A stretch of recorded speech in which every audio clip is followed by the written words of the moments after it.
Hello students, आज हम पढ़ेंगे ये poem the ball poem. Okay, अब देखो, a boy losses a ball. एक लड़का बॉल को खो देता है। ही इज़ वेरी अपसेट, और वो बहुत परेशान हो जाता है। A boy doesn't cost much, और एक बॉल की ज़्यादा कॉस्ट नहीं होती, मतलब ज़्यादा महंगी बॉल नहीं होती। Nor is it difficult to buy another ball, और ना ही दूसरी बॉल खरीदने में कोई कठिनाई है ना। Why them why then is the boy so upset. तो वो जो लड़का है वो क्यों अपसेट है। Read the poem to see what the poet thinks has been lost. इस पोएम को पढ़ो ये देखने के लिए व्हाट द पोएट थिंक्स, कि पोएट क्या सोचता है कि उसने क्या खो दिया।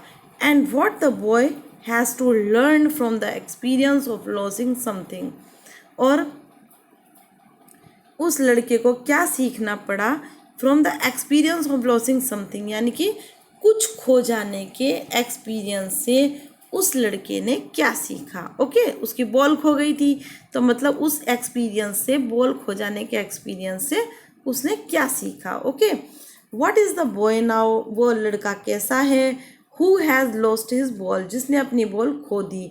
What is he to do, अब उसको क्या करना है। आई सॉ इट गो, मैंने उसको जाते हुए देखा है। किसको जाते हुए देखा है? बॉल को। मीरियली बाउंसिंग, खुशी खुशी बाउंस करते हुए। डाउन द स्ट्रीट, गली में जाते हुए। एंड देन मीरियली ओवर, और खुशी खुशी ऊपर की तरफ। There it is in the water, और फिर पानी में जाते हुए देखा है। नो यूज टू से oh there are other ball, ये कहने का कोई मतलब नहीं है, मतलब ये कहना महत्वहीन है कि दूसरी बॉल्स भी हैं। An ultimate shaking grief fixes the boy, और अब देखो यहाँ पे है ग्रीफ, तो कहते हैं दुख को, और ये है अल्टीमेट शेकिंग, यानी कि झकझोर देने वाला दुख उस लड़के के अंदर आ गया है। As he stands rigid trembling staring down, जैसे कि वो खड़ा होता है कठोरता से, कांपता हुआ और घूरता हुआ, है ना। All his young days into the harbour where his ball went, और क्योंकि उस लड़के ने बॉल के साथ बहुत समय बिताया है, तो इसलिए उसका उस बॉल के साथ बहुत ज़्यादा इमोशनल अटैचमेंट हो गया है। तो यह यहाँ कहा गया है, देखो, ऑल हिज यंग डेज, जितनी भी बचपन की यादें हैं, इनटू द हार्बर। हार्बर कहते हैं बंदरगाह को, जहाँ पर जहाज बांधे जाते हैं, है ना। उसके बचपन के दिनों की जो यादें हैं वो सभी बंदरगाह में उस बॉल के साथ चली गई है। मतलब जैसे उसकी बॉल गिर गई, वैसे ही उसकी बचपन की यादें भी उस बॉल के साथ चली गई। I would not intrude on him, मैं उसमें दखल नहीं दूंगी या नहीं दूंगा। इंट्रोड्यूट कहते हैं दखल देने को। अ डाइम अनदर बॉल, अब देखो यहाँ क्या कहा गया है, डाइम वर्ड का यूज़ क्यों किया गया है। जैसे कि देखो 100 सेंट का $1 होता है, ओके, और 10 सेंट का एक डाइम होता है, ओके, और 10 सेंट में बॉल आ जाती है इजीली, वहाँ जिस भी देश की ये मुद्रा है। तो इसने कहा अ डाइम अनदर बॉल, एक डाइम में दूसरी बॉल आ जाएगी।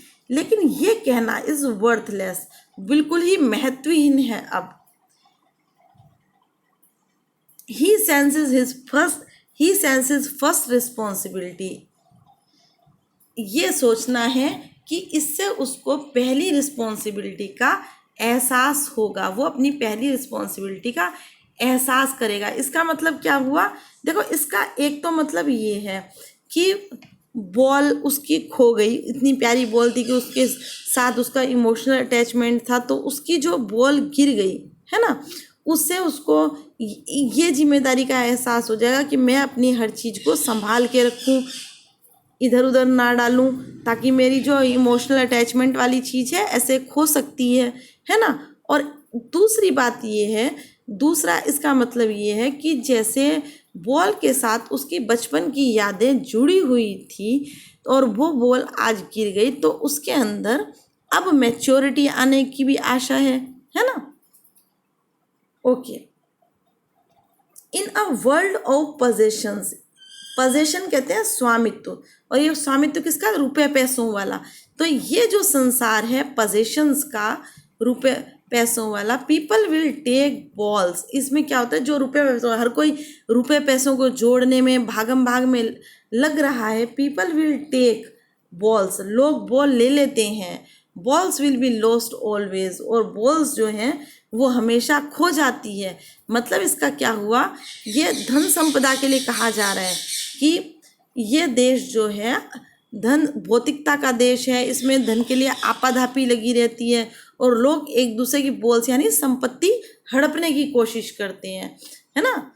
Little boy and no one buy a ball back, और कोई भी व्यक्ति बॉल को दोबारा नहीं खरीदता। मनी इज एक्सटर्नल, क्योंकि मनी एक्सटर्नल, एक्सटर्नल किसको कहते हैं, फीलिंगलेस।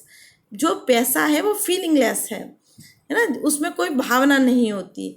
ही इज लर्निंग, वो तो सीख रहा है वो बच्चा, वेल बिहाइंड हिज डिसेपरेट आइज, अच्छी तरह से वो अपनी निराश आंखों से सीख रहा है। क्या सीख रहा है, the epistemology of loss, epistemology किसको कहते हैं, ज्ञान को, लॉस के ज्ञान को, यानी कि खोने के बाद जो उस ज्ञान को वो सीख रहा है। How to stand up, how to stand up माने खड़ा होना, मतलब अपने आप को वापस हिम्मत बंधाकर, अपने अंदर वापस हिम्मत जुटाकर स्टैंड अप होना, वापस से फिर अपना वही जीवन जीना, है ना। Knowing what every man must one day know, ये जानते हुए कि हर व्यक्ति को एक दिन जान लेना चाहिए, बात जो हर व्यक्ति को एक दिन जान ही लेनी चाहिए। And most know many days, और ज़्यादा लोग जान ही जाते हैं कई दिनों में। हाउ टू स्टैंड अप, कि कैसे खड़ा होना है। यहाँ स्टैंड अप किस लिए आया है, यहाँ स्टैंड अप आया है कि अपना वापस खड़ा होना, मतलब हिम्मत बटोर के अपने जीवन को वापस जीना, है ना। ये जो दुनिया है इसमें भौतिकता की आपाधापी है, रुपए पैसों के पीछे लोग पड़े हुए हैं। तो यहाँ किसी को यहाँ हर कोई एक दूसरे की बॉल यानी भौतिक संपदा को हड़पने में लगा हुआ है, और कोई किसी को दूसरी बॉल नहीं दिलाता। बॉल यानी भौतिक संपदा कोई किसी को नहीं दिलाता। लेकिन इंसान को अगर कोई लॉस लग जाए, अगर कोई घाटा लग जाए, तो उसको खुद ही साहस बटोर के खड़ा होना पड़ता है ना। और कई व्यक्तियों ने ये जान लिया है, और कई व्यक्ति जल्दी ही जान जाएंगे। ओके, आई होप कि आपको पोएम समझ में आई होगी। आई है तो लाइक करें, सब्सक्राइब करें। Thank you.